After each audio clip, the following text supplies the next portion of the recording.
Void Miner, Trial of the Century, Part 8, Chapter 36, Panic. The hum of the Dust Widow carried through the deck plates like a living pulse, steady, uneven, tired. The ship floated in high orbit above the barren world where the final trial had burned its mark into the ground. Below, the planet's surface was nothing but gray plains and fractured geometry, the ruin of whatever had once tested them. Beyond that lifeless sphere hung the faint blue shimmer of another world, a distant curve of color that didn't belong in this system. Arg sat at the helm, staring through the viewport at that impossible light, while Iona's scan grids flickered around him. Long-range triangulation complete, Iona said at last. Spectral parallax and isotope drift cross-referenced with ancient stellar charts. Arg didn't move.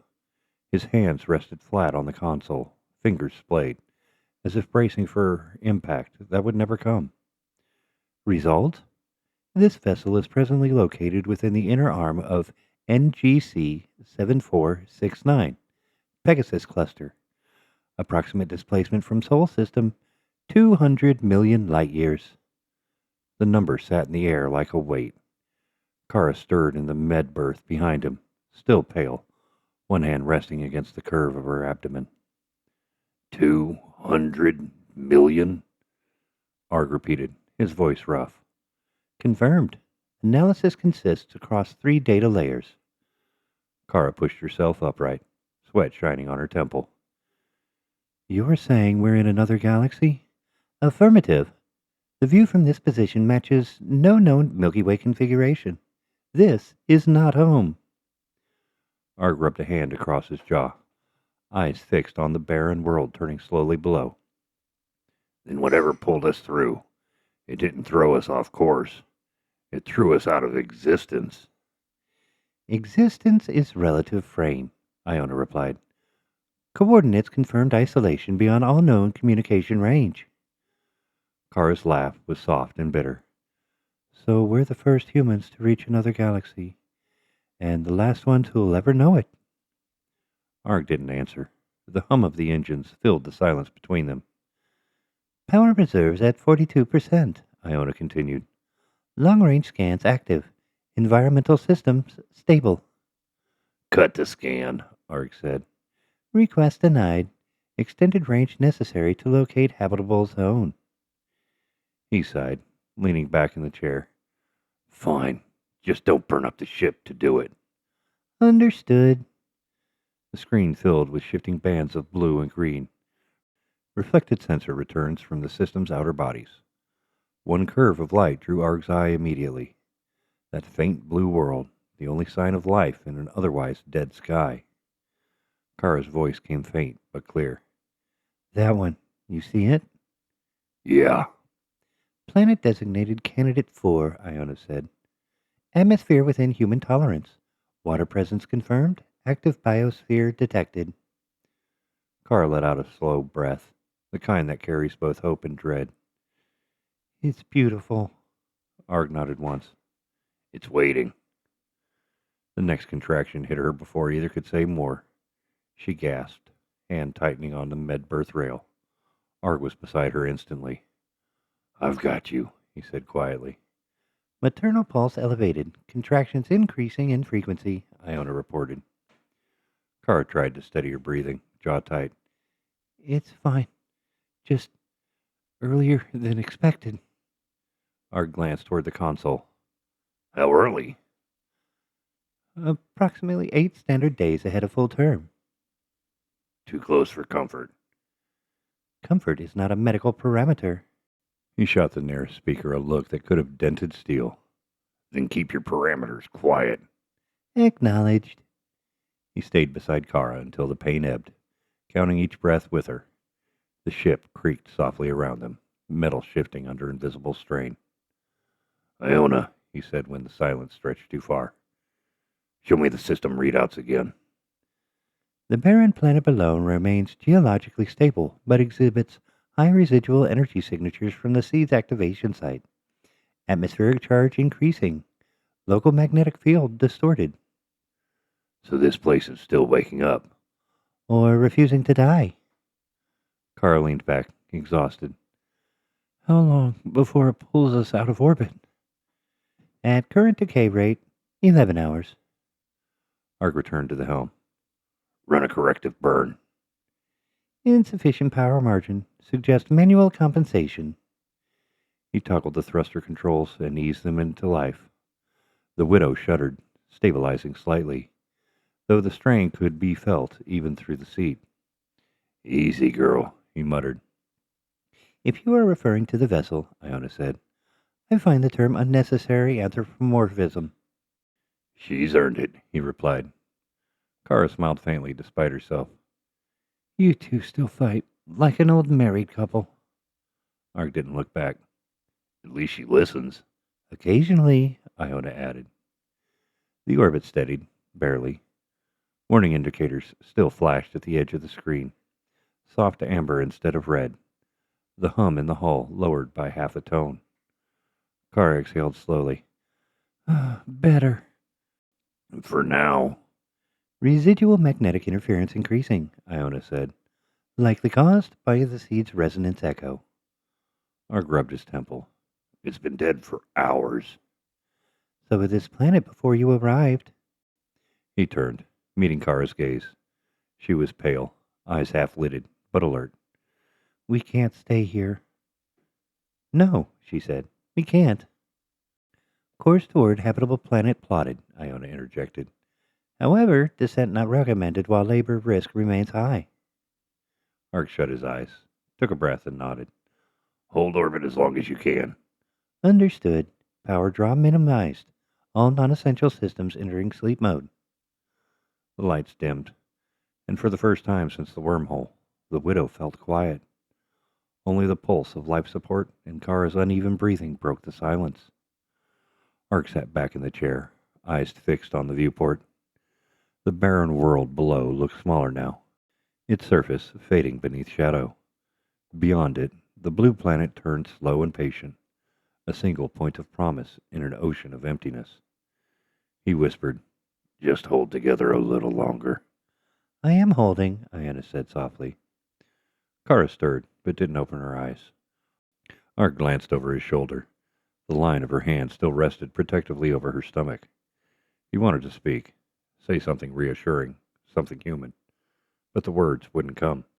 Instead, he turned back to the console and stared at the impossible world hanging just beyond reach, knowing that soon gravity or fate would force their hand. The hum changed first, a shift so small Arg almost missed it, a low quiver under the deck, the kind that meant the ship's core was beginning to lose rhythm. He opened one eye, watching the readouts bloom across the dimmed console. Arg, Iona said softly. Magnetic turbulence has increased by 23%. Orbital decay accelerating. He straightened in the chair. How long before we fall? 9 hours, possibly less. He stared at the numbers. The barren world below had no clouds, no water, nothing to cushion descent. If they dropped, there would be no atmosphere to break them. Just impact, the end. He pressed his palms to his knees, breathing out slowly. You said there's a world out there that can support life. Correct. 0.94 standard gravity, 21% oxygen, high-density forest, extensive ocean coverage. Kara's voice came from the dark behind him. Then that's where we go.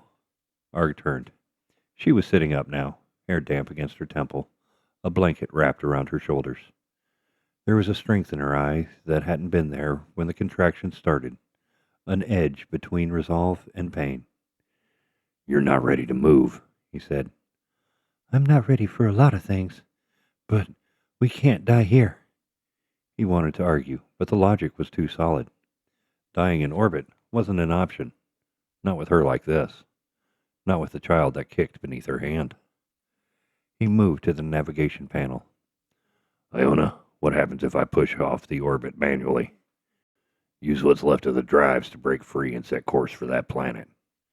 Possibility of success transfer? 31%. Power reserves after your burn? Minimal. You will have no margin for correction. So we burn once and pray. Kara managed a faint smile. It's never stopped us before. Another contraction bent her forward. He caught her by the shoulder. Her breath came in sharp bursts, teeth clenched till it passed. When it eased, she leaned her forehead against his chest, whispering, He's not waiting much longer. Arg held her close, feeling the tremor pass through both of them. Then we don't either. Warning, Iona interrupted, her tone calm but firm. Resonant pulse increasing from the planet's surface. The seed site is destabilizing. Arg looked toward the viewport. The barren world below flickered with faint light, veins of dull crimson cutting through the ash-colored crust like something walking beneath it. What the hell is that? Residual energy from the trial. It appears to be reinitiating sequence protocols. Kara's eyes went wide. Reinitiating? Why? Unknown. Possible feedback from seed fragment resonance. Recommend immediate withdrawal from orbit. Arg was already at the controls. Then let's get clear. He threw the first ignition command. The widow groaned, a long, low metallic protest. But the engines caught. The ship shuddered forward, sliding along the curve of the dying planet. The vibration set Kara's breathing off beat again. Arg reached back, hand fighting hers as he adjusted thrust. The view outside blurred, gray dust, the faint shimmer of lightning crawling through the planet's wound. Trajectory plotted, Iona said. Course to habitable world locked. Execute. The ship lurched. Inertial dampeners caught most of it, but not all. They were thrown slightly sideways. Kara grunted in pain, fingers crushing his. Sorry, he muttered. She shook her head. Just go. Outside, the barren world fell away, shrinking behind them until it was a dull stone in the dark. The blue world grew larger with every passing second, no longer distant, but real, impossibly alive. Arg stared through the forward glass. It's beautiful, he said quietly. The word felt foreign in his mouth. Preliminary bioscan confirms dominant species, Iona reported. Cross-reference to mythical creature archive shows humanoid divisions, elven, dwarven, orc, and goblin physiologies. Kara blinked at the display. You're serious? Core memory fragment identifies these classifications as fictional constructs derived from pre-industrial Terran literature, yet genetic analogs match stored data. Kara gave a short, disbelieving laugh. A fantasy world, of course. 200 million light years away, and we land in a storybook. Arg's eyes stayed on the planet. Maybe that hammer wasn't just decoration after all. Her hand brushed the blanket aside, resting on the rise of her stomach. Makes sense now, she whispered. A weapon from meth for a world built on it. Atmospheric entry in 2 hours, Iona said. Core stable, but fuel margin critical. Arg checked the readout numbers, bleeding down to single digits. Keep everything focused on descent. Life support and drives only. Confirmed. Reallocating power. He sat back, feeling the weight of exhaustion settle in. The hum of the widow steadied. Outside, the life world's surface rolled slowly into view, swirls of green and blue beneath white cloud bands. Kara closed her eyes again, riding another contraction in silence. When it passed, she reached for his hand. We're not dying here, Arg. No, he said. We're going to land. Structural integrity holding, Iona announced. Minor hull stress within tolerance. Arg stared at the readings. You sure about that? Confidence, 84%. That's not comforting. It's the best available. The engine tone deepened as the ship angled toward its final trajectory. Below them, dawn rolled across the face of the living planet, a band of gold sweeping through the clouds. Kara whispered, He'll be born under a real sun. Arg didn't answer. He was watching the blue grow larger, the console's glow reflecting in his eyes. Every muscle in his hands ached from the tension of holding the controls steady. Descent window opening, Iona said. Recommend final confirmation. Arg leaned toward the mic. Do it. The thrusters fired again. The ship's nose dipped. The stars tilted. The barren planet slipped out of view, replaced by the living world swelling to fill the glass. Light flared across the hull as they cut through the system's scattered debris field. The pressure built. The hum became a roar. Kara's breathing matched it, ragged, uneven. "Almost there," Arg whispered. Crossing threshold, entry in 3, 2. The world filled everything. Sky, cloud, the pulse of heat against the hull. The Dust Widow shuddered, engines straining, systems screaming warnings in a chorus. Arg's voice cut through it all. "Hold together. Just one more burn." Kara clutched the straps across her chest, eyes shut tight. Between contractions, she whispered something he couldn't quite catch. A prayer, maybe, or a promise. The shaking peaked. A sound like thunder rolled through the ship as they broke the upper atmosphere. Entry achieved, Iona said. Hull temperature rising. All systems nominal within emergency parameters. Arg couldn't help a broken laugh. "Nominal within emergency. Yeah, sure." He looked at Kara. Her face was slick with sweat. Eyes open now, locked on him. "We made it through the worst," she said. He nodded. "Not by much." Outside the viewport, blue skies turned to rolling cloud. Lightning danced along the Widow's nose as the craft leveled into the upper troposphere. "Atmospheric stabilization complete," Iona announced. "Selecting descent corridor." Ark took one hand off the controls and reached for Kara again. Her grip was firm, alive. "Hang on," he said. "Almost home."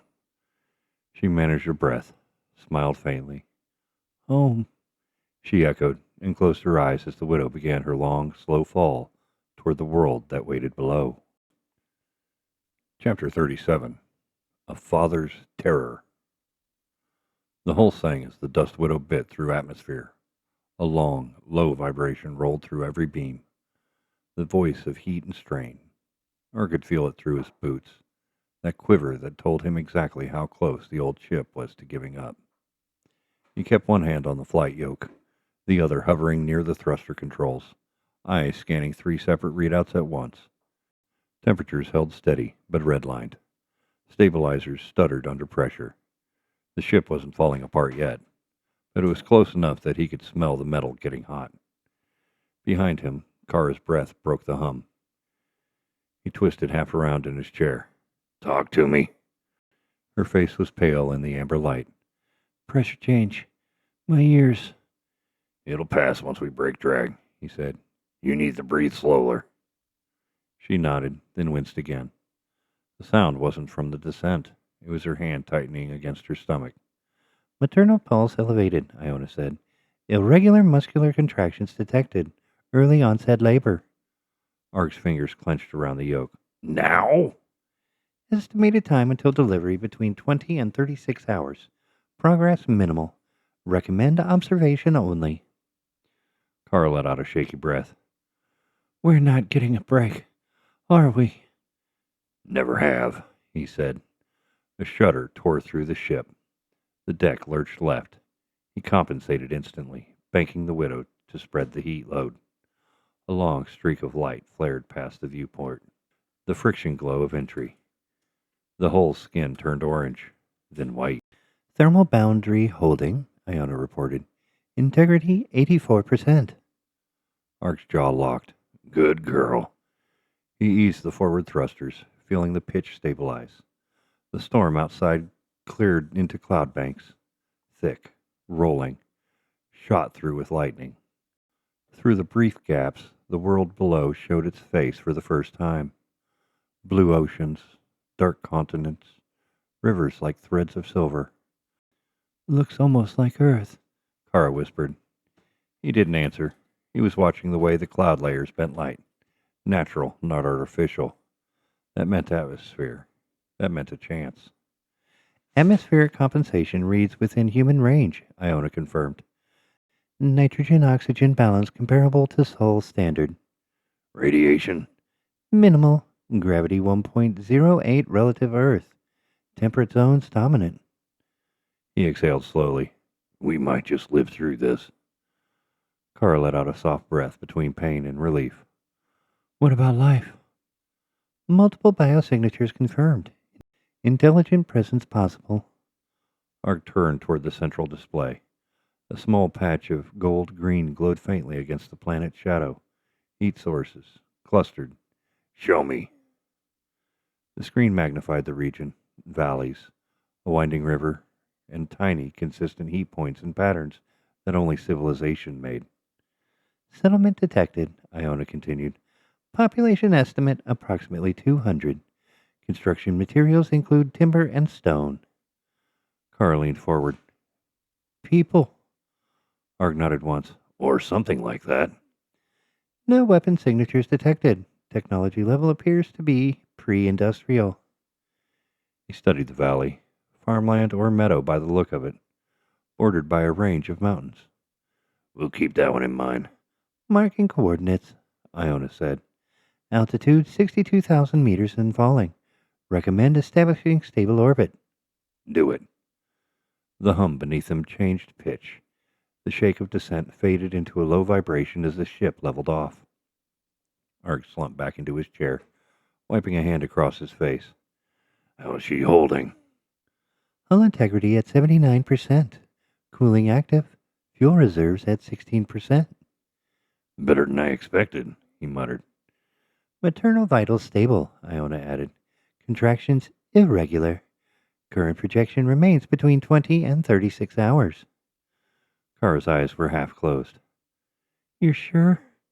Within 93% confidence. She managed a quiet laugh. Then I'll make it that long. Ark turned the console dim, the orange glow of reentry fading into the cool blue of orbit light.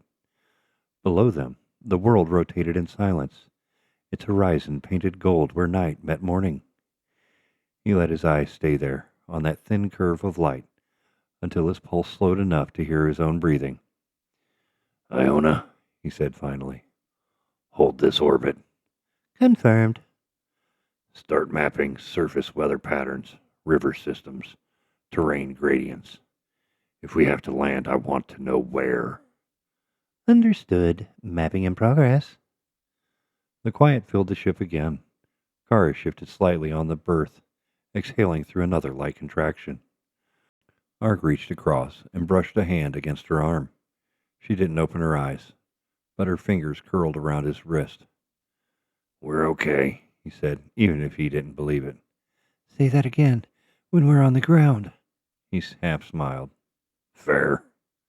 The widow drifted into the planet's night side, the stars returning to their rightful brightness. In that darkness, the world below was only a faint outline. But Arg could see the river valley glimmering faintly, the heart of something waiting. He leaned back, whispering to the empty bridge. One problem at a time. Agreed, Iona said softly. The hum of the ship steadied again, and for the first time since Titan, Arg allowed his eyes to close, just for a moment. The ship was quiet enough that Arg could hear Kara's breathing again. Each breath came steady but shallow, measured between the faint clicks of Iona's systems and the slow spin of the fans. The storm of entry had faded. What remained was the thin metallic hum of a ship fighting to pretend everything was normal. Orbital correction complete, Iona said. Current altitude 62,400 meters. Orbital decay rate rising. Projected safe window 4 hours 20 minutes. Arg stared at the navigation holo. Numbers drifted toward red. 4 hours, he repeated. Affirmative. He pushed away from the console, stretching his shoulder until the joints popped. We're not staying up here that long. Recommendation? Iona asked. Keep us steady. Minimal thrust. I need time to think. He turned toward Kara. Her eyes were open now, unfocused on the ceiling. Iona says 4 hours, he said. Then we've got 4 hours, she answered. Her hand rested flat against her stomach, feeling for the next tightening. Still light. He's waiting. He'd better, Arg muttered. He crossed to the viewport. The planet filled the glass, cloud bands curling around a blue-green sphere. It looked calm, almost too calm. He didn't trust calm anymore. Surface mapping 70% complete, Iona continued. multiple terrain options viable for descent. The valley settlement remains the most stable region. Ark studied the projected terrain. Wide plains, a river curving through farmland, and darker forest lines edging up to distant mountains. Show me the life signs again. The display shifted. Dozens of faint gold dots flickered across the valley floor. Some moved in pairs, some in groups.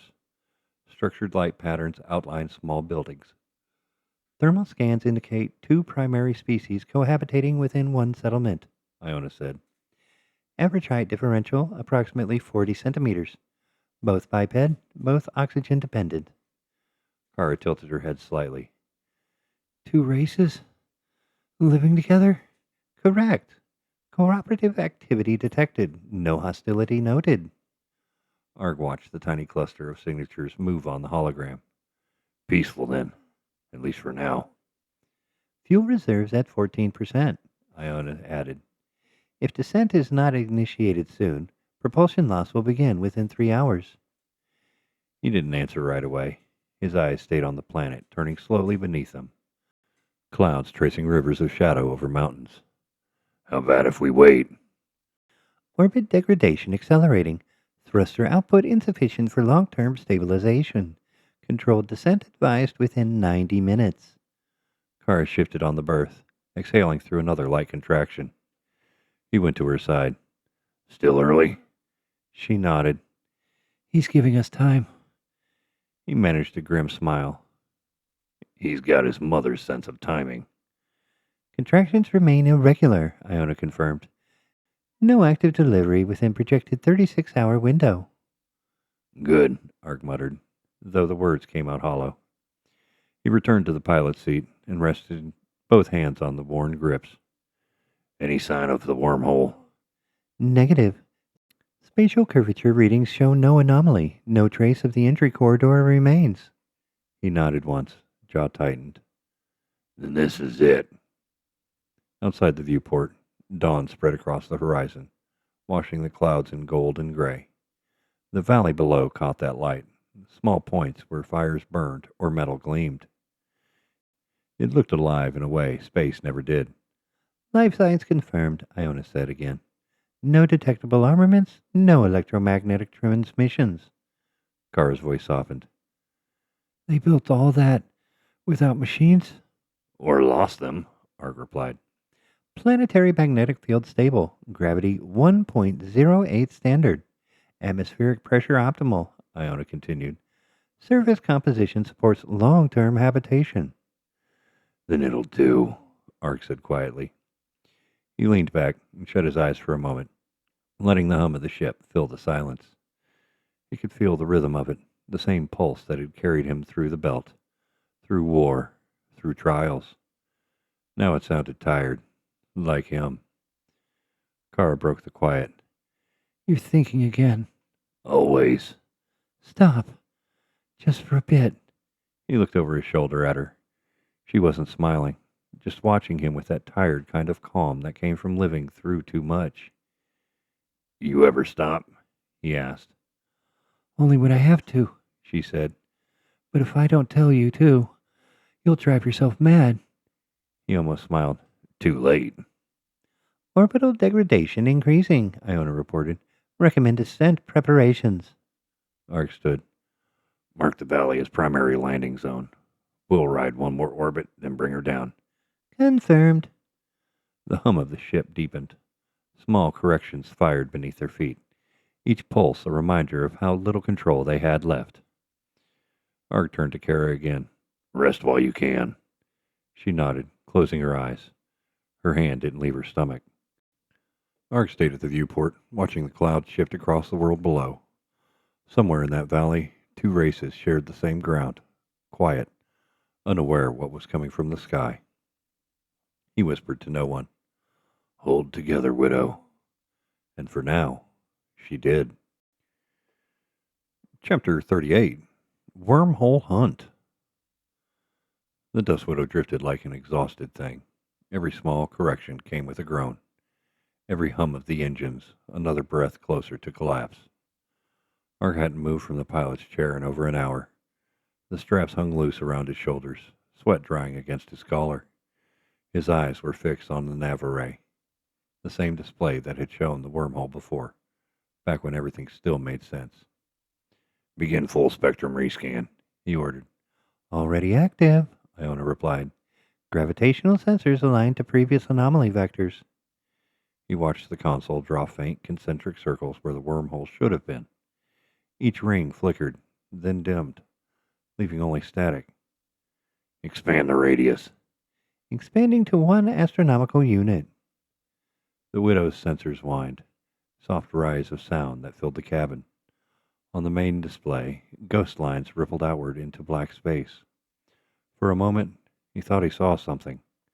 A hint of distortion. The shimmer that once marked the seed's interference. Then nothing. Kara's voice came low from behind him. Still nothing? Not yet. Negative detection, Iona confirmed. Spatial curvature remains constant. Mark tightened his grip on the controls until his knuckles whitened. Run it again. This is the 7th scan, Ark. Run it again. The system whirred. A new pulse of light rolled across the sensor boards. Slow, deliberate. The feedback pattern was identical. Empty. Carr exhaled. Maybe it's not there. He shook his head. It has to be. Data supports Kara's statement, Iona said evenly. No gravitational echoes, no energy residue. The wormhole event is concluded. Concluded? He turned in the seat, glare sharp. You mean closed? Yes. He stared back at the viewport. The curve of the planet, calm and silent. The blue clouds rolling without care, reflecting sunlight in steady rhythm. It didn't care if the door that brought them here was gone. It just turned, like every world did before man came to ruin them. Iona, how far could it have shifted? No measurable offset. Subspace conditions stable. So it didn't move. Correct. Then it's cloaked, hidden. Something. Arg? Kara cut in softly. He didn't answer. His fingers danced over the console, rerouting power from thermal balance to the sensor grid. The deck lights dimmed as the scanner spiked to full capacity. Power diversion at 10%. Caution, core temperature rising. Let it rise, he said. The ship trembled under the sudden surge, lines of data cascading across monitors. Gravitational flux, harmonic residuals, wavefront decay. He'd done this work 100 times before, combing through asteroid fields for signatures of ore veins or reactor remnants. But this time, it wasn't a job. This was survival. It has to be there somewhere, Ark said softly. Kara shifted on the berth, voice strained. You're overheating the grid. Just a few more minutes. Reactor temperature approaching unsafe threshold, Iona warned. He ignored her. Outside the viewport, the faint blue lightning crawled across the upper atmosphere of the world below, silent, distant. Arg? Iona said again, voice lower. No anomaly present. The wormhole is not recoverable. He slammed a hand against the console. The sharp sound echoed through the cabin. Then you're not looking hard enough. The silence afterward was deafening. Even Kara flinched. He stayed frozen for a long moment, staring at the dark glass. His reflection looked back. A hollow-eyed man with grease on his jaw and exhaustion behind his stare. Kara's next words came soft, almost tender. You think shouting at her's going to change it? He breathed hard through his nose, voice shaking. It's gotta be out there. Nothing just disappears. She didn't answer. The only sound was the faint hum of cooling systems trying to compensate for the power draw. Thermal regulation stabilized, Iona reported quietly. Would you like to store the scans? No. He leaned forward again, elbows on his knees. Start a manual sweep. 1 degree increments across the last rejected vector. Acknowledged. The scans restarted, slower this time. Methodical lines sweeping across space like the ticking of a clock. Each pass returned static. He stared at the readout until his eyes blurred.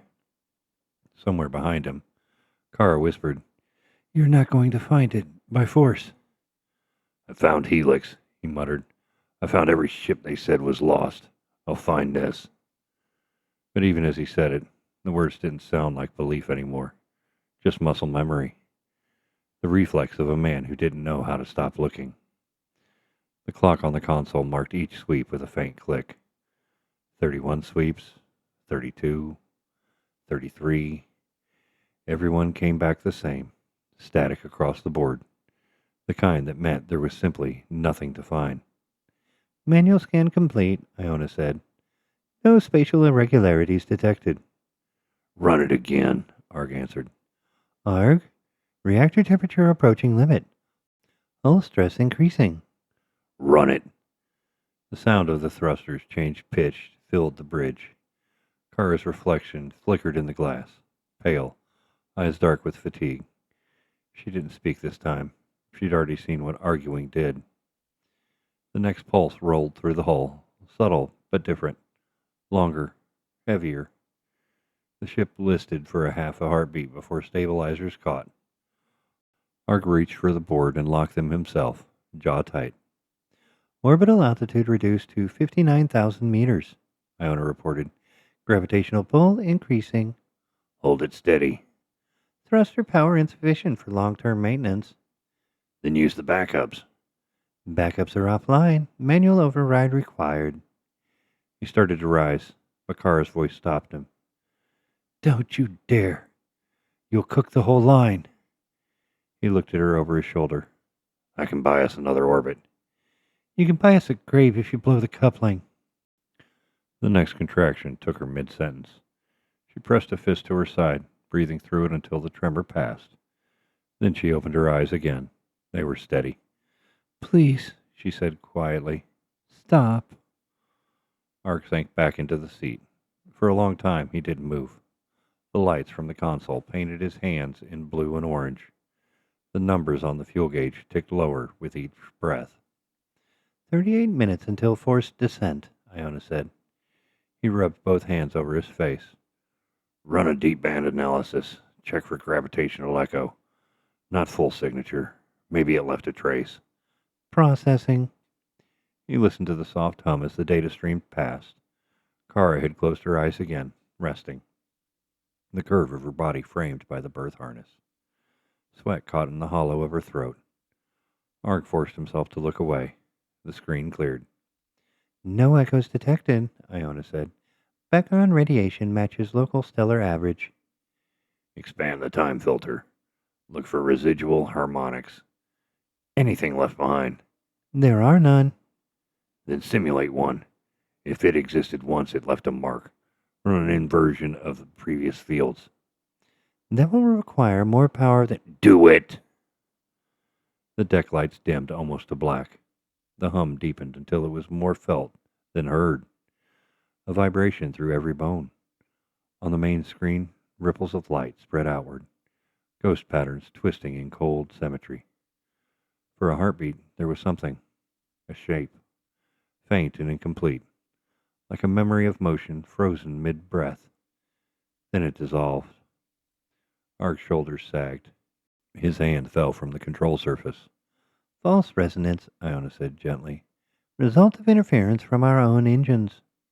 He stared at the empty space on the screen, the place the wormhole should have been. "You said it was one way," he whispered. Negative. No directional data were available at the time of entry. "But you said..." No, you assumed. The words hit harder than he expected. He leaned back, the chair groaning under him. For the first time since Titan, he didn't have an answer waiting. Kara's voice came softer than the hum of the engines. Arg, look at me. He didn't. Please. He turned then, and the sight of her, pale, sweat on her temple, and resting over the small movement under her ribs, stripped the anger from him. We'll find another way. Let's go down, she said. He wanted to believe her. Arg, Iona interrupted. Hull temperature rising. Reactor output at 72%. Suggest returning to nominal power. He nodded slowly. Do it. The lights brightened a fraction. The hum steadied. The widow exhaled through its vents like a living thing, settling into exhaustion. Orbital decay now critical, Iona said. Predicted atmospheric contact in 29 minutes without correction. He whispered, Give me something, Iona. A shadow, a drift, anything. There is nothing. He stared out at the void. The stars ahead looked identical to those behind, but now they felt further away, unreachable. Behind him, Kara's breathing slowed again, resting between contractions. Ark stayed at the console, motionless, eyes unfocused, until his reflection merged with the starlight on the glass. Somewhere far below, the planet turned, patient as ever. Ark, Iona said quietly, we cannot hold this orbit. He didn't answer. Not yet. Chapter 39. Denial. The numbers had stopped meaning anything hours ago. Arg kept scrolling them anyway, rewriting formulas on the nav board like a ritual. Every equation ended the same. 0 vector return. No anomaly, no exit. But writing them kept his hands busy and his mind from collapsing. Orbital drift increasing, Iona said. 23 minutes until critical decay. I heard you. He didn't look away from the screen. He changed one variable, then another, pretending it mattered. The cursor blinked at him like a pulse. Arg, fuel reserves at 12%. Still hearing you. Behind him, Kara shifted on the berth. Her voice was a rough whisper. You're not helping anyone by running numbers that won't change. They always change if you run them enough. She gave a short laugh that didn't sound like one. Spoken like a miner who never knew when to quit. He didn't answer. The keyboard clicked, steady, mechanical. Thermal load rising, Iona added. Reactor coolant limit approaching. Arg slammed a hand down on the console. Then cool it. Without shutdown, I cannot. He stood, pacing the narrow bridge. Every step made the metal floor echo with thin, hollow notes. The widow was failing gracefully, like a ship that knew how to die. Kara's breathing hitched again. He turned instantly. Another contraction. Shorter this time, but stronger. He watched helplessly as she breathed through it. Contractions intensifying slightly, Iona said. Time interval reduced by 12%. Don't say it like that, he snapped. Would you prefer silence? He rubbed a hand over his face. No, I'd prefer a way out. Kara's voice came low, tired. Arg, listen to me. It's gone. The door we came through, it's gone. He looked at her, eyes burning. I don't believe that. Belief doesn't make it real. He turned back to the viewport. The planet rolled beneath them, its edge cut in light. Mountains, clouds, rivers, alive and indifferent. Iona, he said, run the last trace again, this time through the seed channel. Maybe it can see what we can't. Seed energy levels dormant, she answered. No active interface possible. Wake it up then. I will not risk reactivation without medical clearance for Kara and the child. Ark spun on the chair. I'm not asking for permission. Then you are asking for a loss of both of them. Iona cut in, tone unchanged. Seed output is unpredictable during gestation. The words hit like a physical blow. He stared at the dark metal of the bridge floor. Kara broke the silence. Sit down, Ark. He didn't. He stayed standing, hands clenched. Then the deck shuddered beneath him, a small, circular ripple through the hull. Structural integrity at 74%, Iona announced. Orbit decay accelerating. We are descending. Stabilizers, he ordered. Already active. Power insufficient to counter gravity gradient. Kara closed her eyes. Ark. He cut her off. I can fix it. Stop trying to fix it. And listen. But he was already back at the console, hands moving, voice hoarse. I can trim the vectors, shift mass, bleed thrust from one port to... Warning, Iona interrupted. Manual correction beyond safe parameters. He ignored her. Muscles locked tight as the ship lurched. The stars outside tilted. The planet rising in the viewport. Gravity pressed hard against his spine.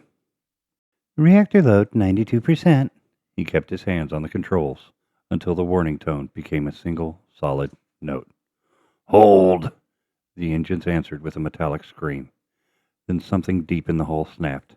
Short, like a bone breaking under pressure. The sound froze him. Kara was half sitting up now, hand on her stomach. Arg!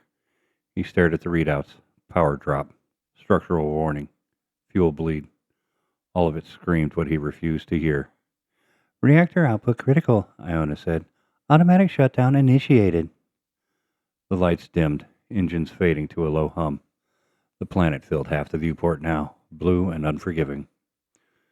Kara spoke through her teeth, pain and fear woven together. You have to let it go. He couldn't answer. He watched the numbers fade to black on the screen, his reflection lost in the dark glass. Arg, Iona said softly. We cannot return. For a moment he did nothing. Then he said, very quietly, Then I'll make a way. Silence. Only the slow tick of coolant metal and the thin rasp of recycled air. Arg sat motionless in the darkened bridge.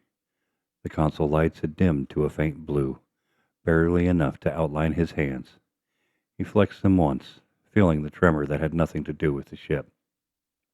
Reactor stable at 23%, Iona said softly. Secondary systems offline.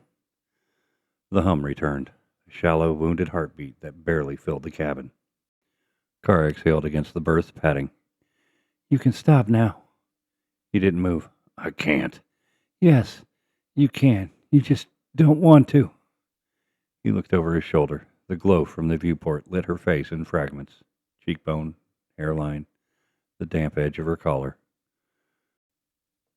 We didn't come this far to die in orbit. She smiled without humor. We're not dying. We're landing. There's a difference. Orbital altitude 55,000 meters, Iona reported. Descent rate increasing at 0.03 meters per second squared. Correct it, Arg said automatically. Correction requires power we do not possess. He swore under his breath. There's always a margin. There was, Iona replied. You spent it. He pressed both hands against his face, dragging them down until his palms covered his mouth. The bridge smelled of metal and coolant, a scent he'd lived with most of his life. It had always meant control. Machines that obeyed him. Systems that could be reasoned with. But this was different. The ship wasn't disobeying. It was simply too tired to keep going. Kara's voice reached him again, softer. Arg, please sit down. He did, finally, lowering himself into the chair, as though every joint protested. Descent window 19 minutes, Iona said. If we delay thruster ignition beyond that, controlled landing will no longer be possible. Kara's next breath caught, a contraction, longer this time. She bit down on a sound and released it slowly through her teeth. Arg turned toward her. Breathe with me. I'm fine, she lied. Maternal vitals within tolerance, Iona said.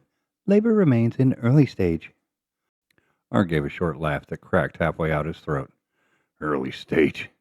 Sounds like a report. Accuracy help controls emotion. He stared at the dark speaker grill. Does it? Sometimes. He looked back at Kara. Her eyes were closed again, lashes trembling.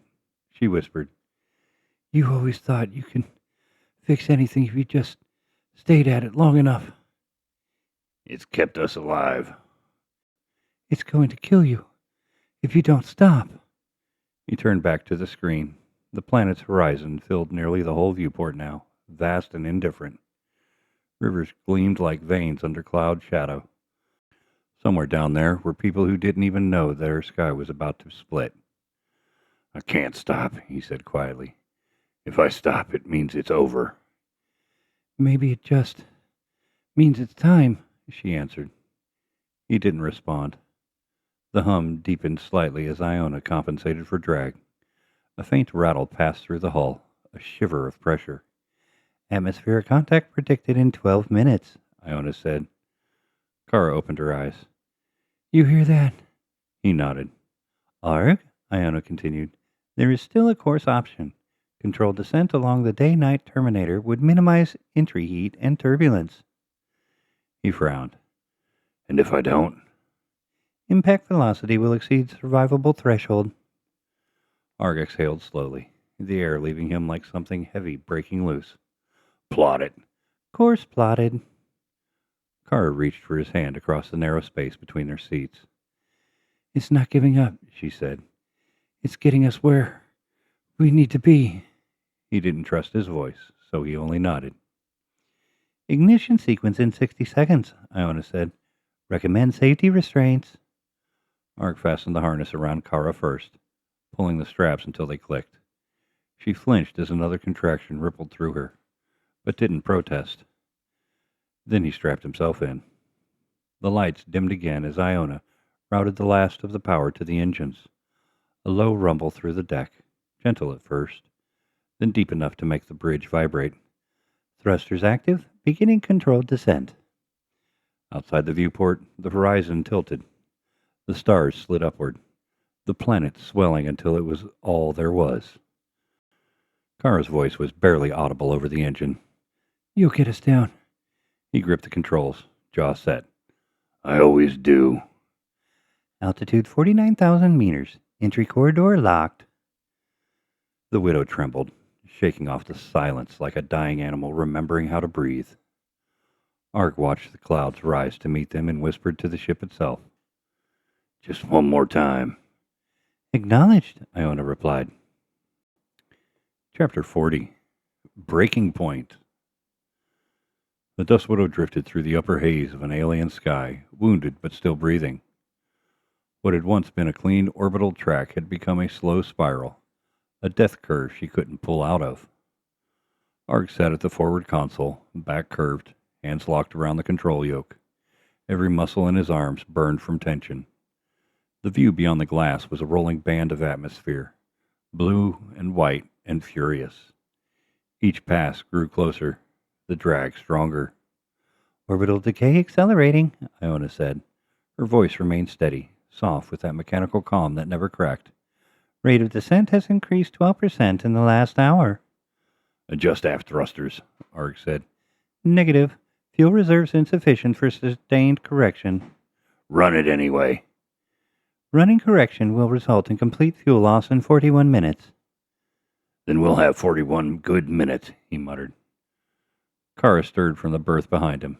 The restraints were still buckled across her chest, one hand resting just below her belly. The low light flickered over her face, tired, lined with effort but steady. You're burning fuel we can't replace, she said quietly. Arg didn't turn. We can buy altitude. And then what? Fall from higher up? He swallowed a curse and stared at the viewport. Clouds drifted beneath him like ghosts. The upper edge of the planet's curve glowed pale gold from the nearby star.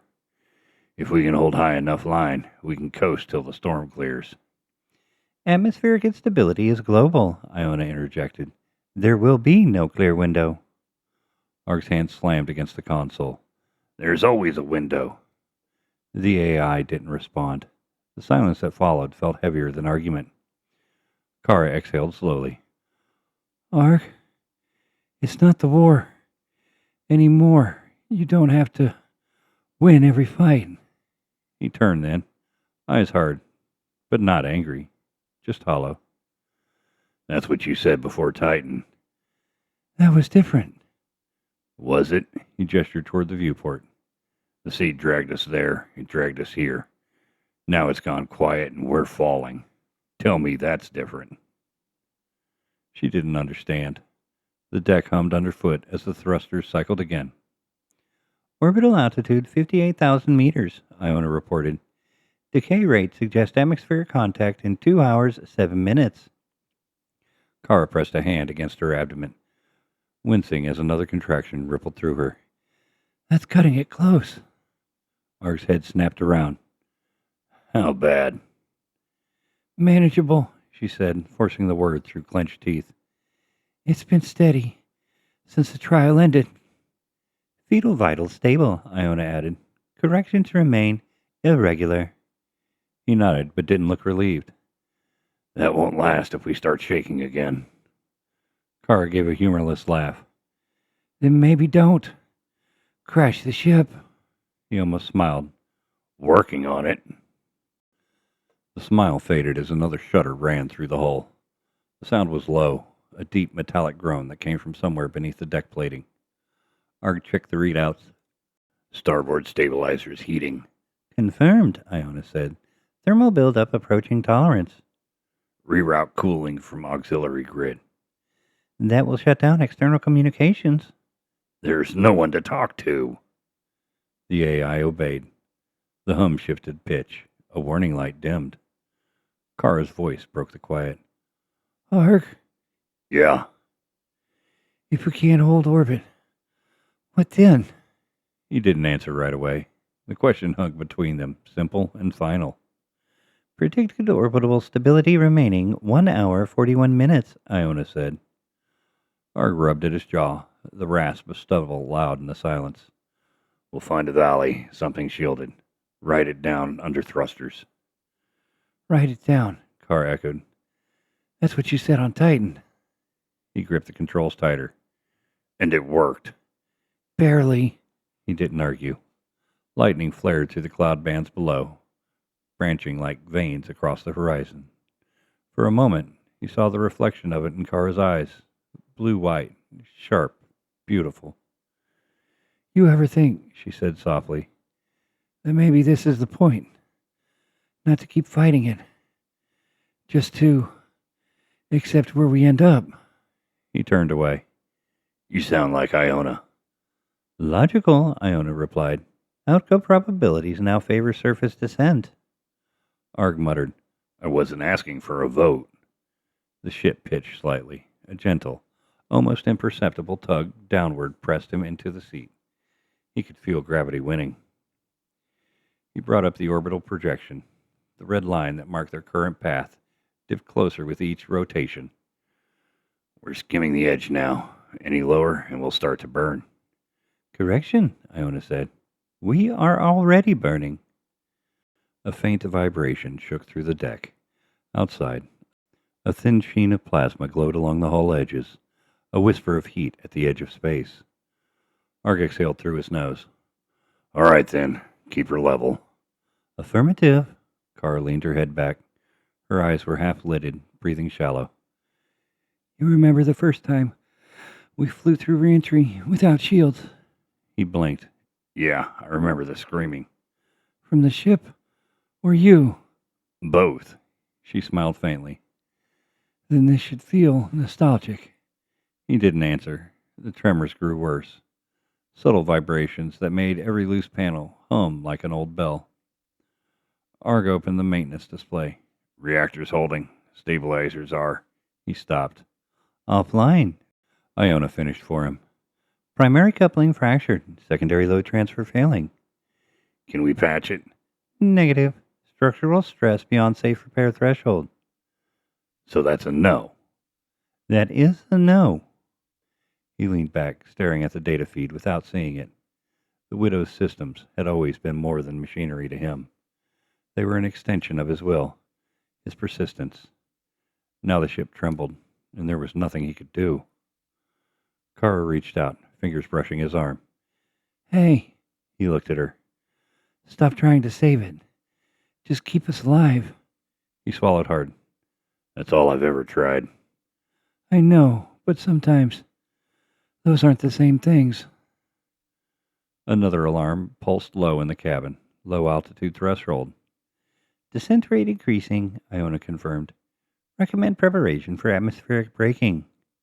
Arg stared at the controls. We're not supposed to be here. No one ever is, Kara murmured. Arg? Iona said, softer now. At current trajectory, full orbital decay will occur in 81 minutes. Controlled descent may still be possible. May. Probability 68%. He laughed under his breath. That's better odds than I've had in years. Kara's next breath hitched. She pressed a hand to her abdomen again. The baby's moving more. Reaction to pressure change, Iona said. Arg turned toward her, eyes steady now. He knows we're falling. Kara's lips parted as if to argue, but she didn't. Outside, lightning flashed again. The valley below was still hidden behind the clouds. But Arg could almost see it, rivers of silver, dark forests, the shape of something alive waiting beneath them. He rested one hand on his console. We can't hold this line forever. Kara's voice was a whisper. Then maybe we stop, pretending we can. He nodded slowly, eyes never leaving the clouds. Yeah, maybe we do. The hum in the deck plates had changed. It wasn't the steady rhythm of a ship in motion anymore. It was the uneven breathing of something near collapse. Arg felt it through his boots, the faint vibration that came and went, the heartbeat of failing systems. He stared at the display long enough for the numbers to blur. Orbital velocity dropping, altitude bleeding away 1 meter at a time. Thermal differentials increasing, Iona said. Outer hull stresses approaching critical threshold. Define critical. 74 seconds from now. He exhaled through his teeth. That's precise. Precision remains functional. Kara gave a low, breathless laugh. At least someone's keeping their sense of humor. Arg looked back. That was humor? She tried to shrug, but another ripple of pain crossed her face. She steadied her breath, slow and measured. Maybe irony. He studied her for a moment. The pale light from the instruments cut across her features, highlighting the fine tremor in her jaw. You need more rest. There's no rest in microgravity. There soon will be, Iona observed. Kara groaned softly. Please don't sound so cheerful about it. Iona doesn't do cheerful, Arg said. Confirmed. A silence followed, broken only by the distant rumble of air friction. The widow's frame creaked like ice under strain. Arg tapped a control and brought up the planetary map. The orbit trace flashed red now, looping lower with each pass. If we can hold altitude through one more cycle. We cannot, Iona cut in. Decay rate exceeds compensatory thrusts. I didn't ask for probability. You asked for truth. He clenched a fist against the console. Then give it. Truth. Orbital loss in 56 minutes. Controlled descent window closing in 24. Kara looked up. So one way or another. We're going down, Arg finished. Affirmative. He turned away from the screen, staring through the canopy. The planet filled nearly the entire viewport now, a vast swirl of clouds and storms.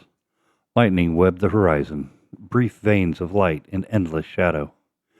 He whispered, almost to himself, 200 million light years from home, and gravity still wins. Kara managed a weak smile. You make it sound poetic. It's physics. It's both. Another shudder rolled through the ship. Loose panels rattled somewhere aft. Iona automatically adjusted the inertial dampeners. The movement felt like the deck taking a deep breath. Stabilizers at 40%, Iona reported. Thermal containment holding. Keep it that way. Attempting. Arg rubbed a hand over his face.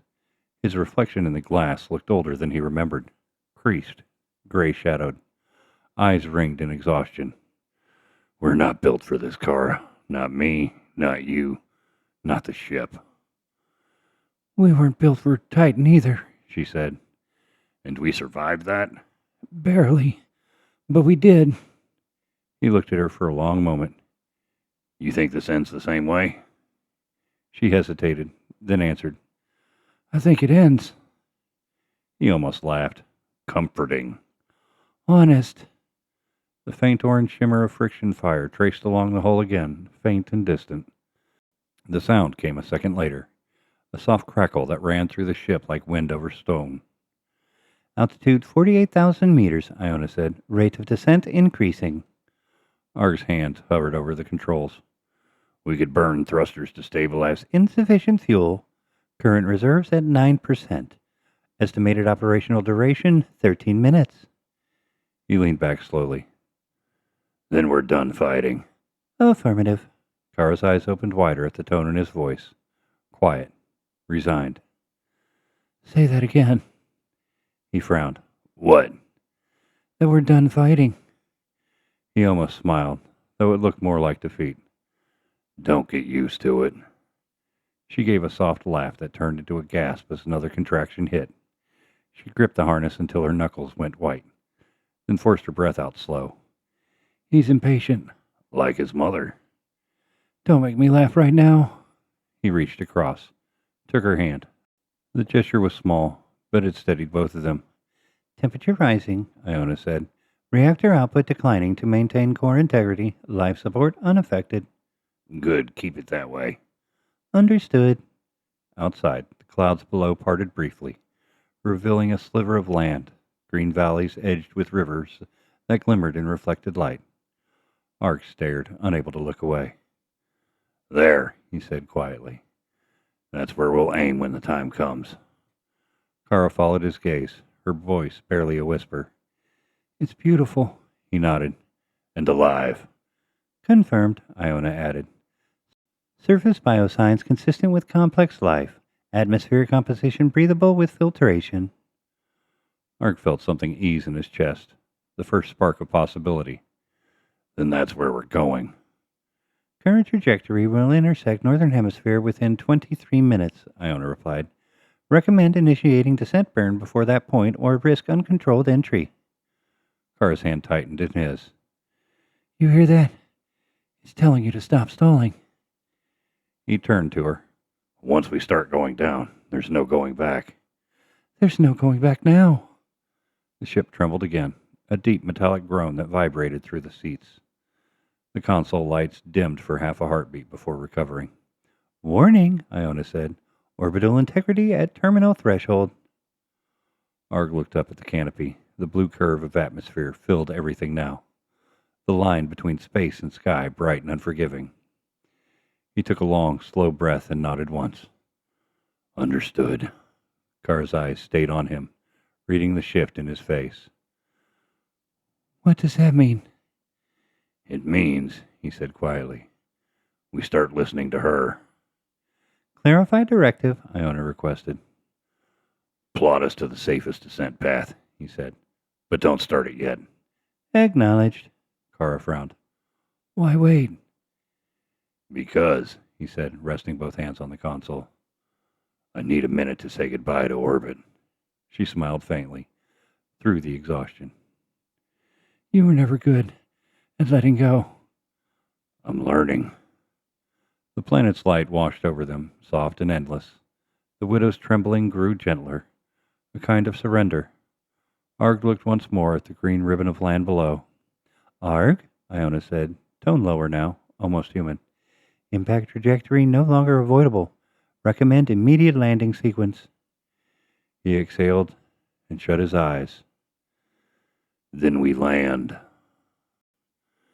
The end of Part 8 of Void Miner, Trial of the Century.